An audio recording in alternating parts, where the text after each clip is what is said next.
Vid universums begynnelse skapades 7 krafter för att tillsammans kunna upprätthålla nollningens balans. De har sedan dess varit åtskilda i de mest avlägsna hörnen i världsalltet. Men nu står återigen krafterna i linje med solen och varandra, vilket bara kan innebära en sak. Föset är tillbaka. Fös Sefyrios föddes i ett annat solsystem för oändligt länge sedan. Hans existens sträcker sig från den ena änden till den andra. Ty han rör sig med solvinden, likt nollorna rör sig med sina faddrar. Han ser allt du gör. Han hör allt du säger. Han känner din oro, din ångest och din rädsla. Han är oändlig. Oändlig i kraft, oändlig i visdom. Med Fös Sefyrios närvaro finns det inga gränser eller begränsningar, vare sig yttre eller inre. Hans oändlighet gör honom fullständig och mästerlig. Men se upp när du hör solvinden pina. Fös Sefyrios perfekta väsen har gjort honom oberäknelig, och med honom runt sig kan allt hända.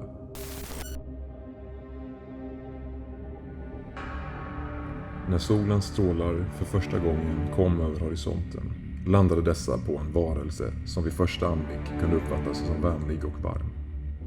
En nolla som vandrar i blindo och ser Fös Kasenja ville börja närma sig. Men denna värme förvandlas snabbt till något kallt och främmande. Men då är det redan för sent. För hennes blick följer nollan andlöst och ser varje felsteg nollan tar. Hennes närvaro kan få även den ljusaste dagen att mörkna, likt en eklips. Och om hennes förtroende prövas kan det sluta i att solens strålar aldrig når jordens yta igen.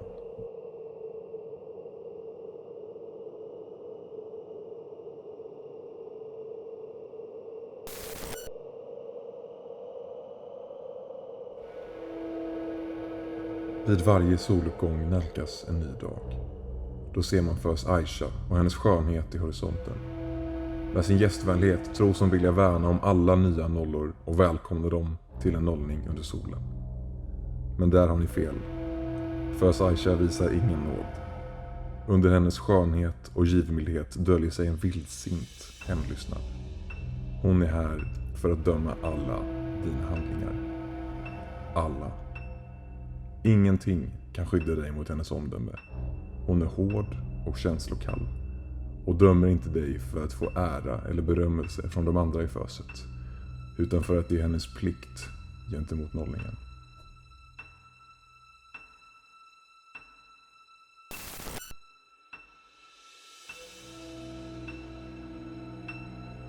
Fös Larios. Vad betyder det egentligen? Ingen vet. Fös Larios har ingen tidigare koppling till jordelivet eller något annat världsligt. Han är en avlägsen ättling till Apollon och en gång i tiden levde de tillsammans i harmoni. Men en dag fick Apollon nog. Fös Larios slughet gjorde honom galen och han fick lämna för alltid. I flera årtusenden har han varit försvunnen, men nu har han återvänt. Han har kommit till Lund för nollningen. Till en början kan han framstå som obrydd och arrogant. Det är han också. Men nollan ska passa sig för att göra bort sig framför Fös Larios. Han minns varenda ansikte han någonsin sett. Och han ser varenda steg nollan tar.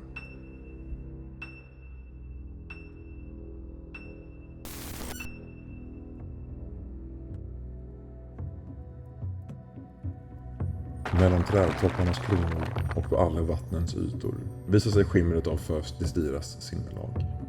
Hon är det ihärdigaste av väsen som livnär sig på att få sina önskningar förverkligade. Och genom estetiken i solens strålar uttrycker hon sin belåtenhet. Hennes egensinniga strävan vilseleder nollan till att känna sig trygg i hennes närhet. Men skenet kan bedra. I hennes ögon är den mänskliga världen i ständig förändring. Och likaså hennes vilja. Även på den blankaste av dagar kan Fös Destiras tvetydiga strävan vilseleda en. Och hennes frustration förhindrar solljusets förbindelse med verkligheten.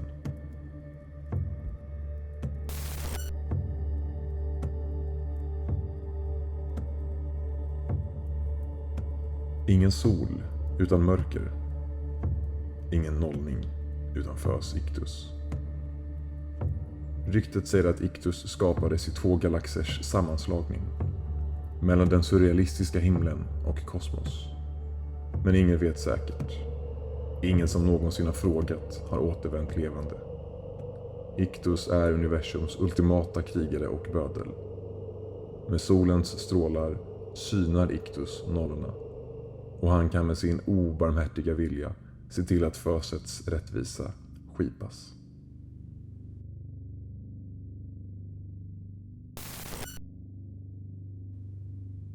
Överfös Hyperion uppstod i universums skapelse för att övervaka solens resa från gryning till skymning. Varje dag har han slagits mot mörker och ondska för att skydda ljuset. Vinden som blåser i träden, floderna som rinner mot havet, livet som blir av till solens strålar. Allt är Hyperions förtjänst. I år hotar mörkret nollningen i Lund. Det har blivit Hyperions plikt att skydda nollan från mörkret. Det är han som ledsager nollan under solen.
Nollningen börjar nu.